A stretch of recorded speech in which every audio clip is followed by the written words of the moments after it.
नमस्कार, आप देख रहे हैं हल्ला बोल टीवी। मैं हूं नितेश तिवारी। प्रशांत किशोर के पक्ष में हल्ला बोल टीवी पर सैकड़ों खबरें चली होंगी, करोड़ों लोगों ने देखा होगा। तब बीजेपी के एक नेता ने नहीं पूछा कि प्रशांत किशोर से कितने पैसे मिले। न सम्राट चौधरी ने हल्ला बोल टीवी के ऑफिस में पुलिस भेज दी। लेकिन जैसे ही दो खबरें प्रशांत किशोर की आलोचना में हल्ला बोल टीवी पर चली, प्रशांत किशोर के समर्थक पूछ रहे हैं कि बीजेपी से कितना पैसा मिला, गालियां दी जा रही है। तो हम बता ही देते हैं कि हमें बीजेपी से कितना पैसा मिला है। बताएंगे हल्ला बोल टीवी के editor in chief Deepak Sharma. बिल्कुल, आपने ही बता दिया जी। मुझे बताने की जरूरत ही नहीं है। जो समझ रहे होंगे वो समझ भी गए होंगे कि जब प्रशांत किशोर के पक्ष में हल्ला बोल टीवी के पर खबरें चल रही थी, तब इतनी सारी खबरें चलाने के लिए प्रशांत किशोर ने जितने पैसे दिए होंगे पिछले 1 महीने में, 2 महीने में, 3 महीने में, उतने ही पैसे बीजेपी ने भी दे दिए होंगे। कोई माई का लाल नहीं है जो हल्ला बोल टीवी को खरीद सके। कोई माई का लाल नहीं है जो हल्ला बोल टीवी को खरीद सके। और ये गालियां देने वाले, बीजेपी से कितना पैसा पूछने वाले लोग, जो 2 कौड़ी के लोग हैं, इनको इनकी भाषा में जवाब दे सकते हैं, लेकिन हमारा वो स्टैंडर्ड नहीं है। उनके स्टैंडर्ड पर उतरने में 2 मिनट नहीं लगेगा। तो हल्ला बोल टीवी ने 100 खबरें चलाई होंगी भारतीय जनता पार्टी के खिलाफ और प्रशांत किशोर के पक्ष में। तब तो भारतीय जनता पार्टी की सरकार है।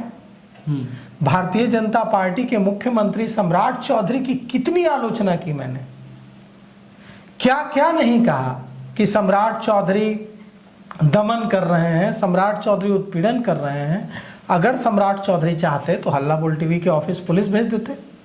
सम्राट चौधरी के हाथ में शक्ति है, सत्ता है, वो चाहते तो कई तरह से नुकसान करा सकते।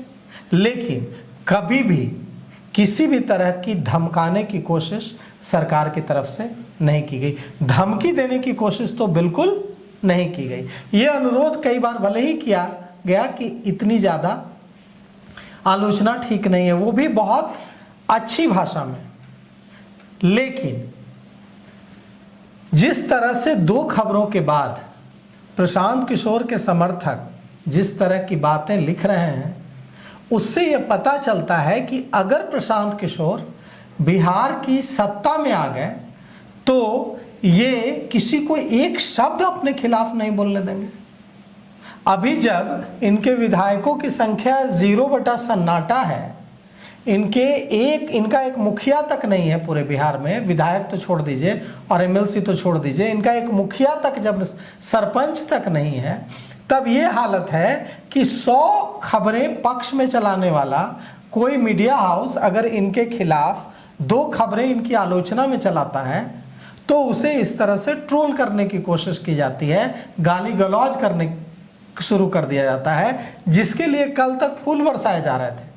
कल तक कहा जा रहा था कि आपसे ईमानदार पत्रकार धरती पर नहीं है। हल्ला बोल टीवी के लिए ही कहा जा रहा था। और आज 2 खबरें क्या चली आलोचना में, आज बोलियां लगाई जा रही हैं, आज गालियां दी जा रही हैं। तो यहीं पर मुझे यह बात समझ में आती है कि भारतीय जनता पार्टी की सरकार क्यों जरूरी है बिहार में। अगर प्रशांत किशोर जैसा व्यक्ति बिहार की सत्ता में आ गया, तब तो बोलने की स्वतंत्रता खत्म हो जाएगी। तब तो अभी जैसे हम लोग सम्राट चौधरी की कितनी आलोचना करते हैं जी, हर दिन सम्राट चौधरी भारतीय जनता पार्टी सरकार के खिलाफ बोलते हैं। अगर प्रशांत किशोर सत्ता में आ गए तब तो ये उठवा लेंगे। तब तो अभी जब इनका एक मुखिया नहीं है, तब इनके समर्थक गाली गलौज कर रहे हैं 2 खबरें चलने पर, तो अगर ये सत्ता में आ गए तब तो इतना में ऑफिस पहुंच के तोड़फोड़ कर देंगे। तब तो पूरी जो पत्रकारिता है बिहार की, वो खतरे में आ जाएगी। इसीलिए तमाम यही वजह है कि भारतीय जनता पार्टी से तमाम नाराजगी के बावजूद बिहार की जनता भारतीय जनता पार्टी को चुन लेती है। क्योंकि भारतीय जनता पार्टी कम से कम आलोचना तो सुन लेती है, क्रिटिसिज्म तो सुन लेती है। क्या क्या नहीं कहा जा रहा है। जो स्टूडेंट प्रोटेस्ट हुआ उसके बाद हम लोगों ने क्या क्या नहीं कहा। कहा कि ये सरकार दमनकारी है, ये सरकार वोट देने वालों पर लाठियां बरसाती हैं। क्या मुझे किसी ने गिरफ्तार कर लिया? नहीं। क्या हमारे ऑफिस पुलिस आ गई? नहीं। क्या मुझे गालियां दी गई?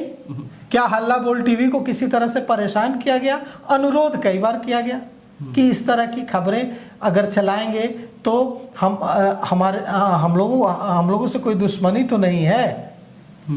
हम लोगों से क्या दुश्मनी है? इतनी अच्छी भाषा में गाहे बगाहे जब मुलाकात हुई तो बात की गई प्रवक्ताओं से, भारतीय जनता पार्टी के नेताओं से, लेकिन कभी किसी ने धमकाने की कोशिश नहीं की कभी। जबकि सत्ता उनकी है, वो चाहे तो एक दिन में उठवा लें, वो चाहे, सत्ता उनकी है, प्रचंड बहुमत है, वो चाहे तो एक दिन में उठवा लें। तो यहां पर सम्राट चौधरी प्रशांत किशोर से बहुत बड़े आदमी बन जाते हैं। प्रशांत किशोर कहते हैं कि सम्राट चौधरी अपराधी हैं। कोई व्यक्ति कैसा है ये इससे पता चलता है कि उसके हाथ में सारी ताकत दे दीजिए। किसी व्यक्ति के हाथ में जब आप सारी ताकत देते हैं और उसके बाद वो कैसे बिहेव करता है, इससे पता चलता है कि वो आदमी कैसा है। सम्राट चौधरी के हाथ में आज पूरी ताकत है, वो मुख्यमंत्री हैं। प्रशांत किशोर के हाथ में पैसा के अलावा कोई ताकत नहीं है। पैसे हैं उनके पास, अफराद पैसे हैं, लेकिन प्रशांत किशोर के पास न एक मुखिया है, न एक विधायक है, न एक सरपंच है, न एक वार्ड सदस्य है। उनकी पार्टी के सारे नेता भी धीरे धीरे करके भारतीय जनता पार्टी और राजद में जा रहे हैं। जो उनके एकदम मजबूत सिपा सालार थे वो सारे छोड़कर जा रहे हैं रोज, नियमित रूप से। तो सम्राट चौधरी तो सत्ता में आकर भी आक्रामक नहीं हुए। सम्राट चौधरी सत्ता में आकर भी सत्ता के मद में चूर नहीं हुए। और प्रशांत किशोर तो बिना सत्ता में आए ही सत्ता के मद में चूर हैं। अभी तो सत्ता में भी नहीं है, एक विधायक तक नहीं है, एक मुखिया तक नहीं है, और इसके बावजूद घमंड देखिए कि ट्रोल किया जा रहा। सैकड़ों खबरें पक्ष में चली, 2 खबर आलोचना में क्या चली, अब ट्रोल किया जा रहा है, बोली लगाई जा रही है। कोई माई का लाल ऐसा नहीं है जो हल्ला बोल टीवी को खरीद सके। हल्ला बोल टीवी शुरू करने के लिए मैंने अमेरिकन मीडिया आयुनों की नौकरी से इस्तीफा दिया, डॉलर्स की नौकरी छोड़कर 14 साल बाद वापस अपने राज्य बिहार लौटा, और यहां चाहता तो मैं आराम की जिंदगी जी सकता था। 17 दिन काम करने होते थे, 13 दिन छुट्टी होती थी। मात्र महीने के 17 दिन मुझे काम करने होते थे और डॉलर्स में सैलरी थी। महीने की 1 तारीख को सैलरी नहीं आती थी, 23 तारीख को ही आ जाती थी सैलरी। वो छोड़ कर आया हूं मैं बिहार। तो खरीद लेने की बात तो छोड़ दीजिए। हाँ, यह बात अब एकदम साबित हो गई कि सम्राट चौधरी पर सत्ता का नशा मुख्यमंत्री बनकर भी नहीं चढ़ा, लेकिन प्रशांत किशोर पर सत्ता का नशा बिना 1 सीट जीते चढ़ गया है जी। अगर सम्राट चौधरी पर सत्ता का नशा चढ़ा होता तो जितनी खबरें हल्ला बोल टीवी ने चलाई हैं उतने में किसी का दिमाग घूम जाता और किसी न किसी तरह से प्रताड़ित करने की कोशिश की जाती। अगर मैं बात नहीं सुन रहा था तो परेशान करने के 10 तरीके थे पुलिस के पास। बिहार के पुलिस महानिदेशक विनय कुमार 20-20 मिनट फोन कर बात करते हैं मुझसे। एक बार उन्होंने मुझे नहीं कहा कि आप सरकार की कमियों को उजागर मत कीजिए, एक बार नहीं कहा उन्होंने।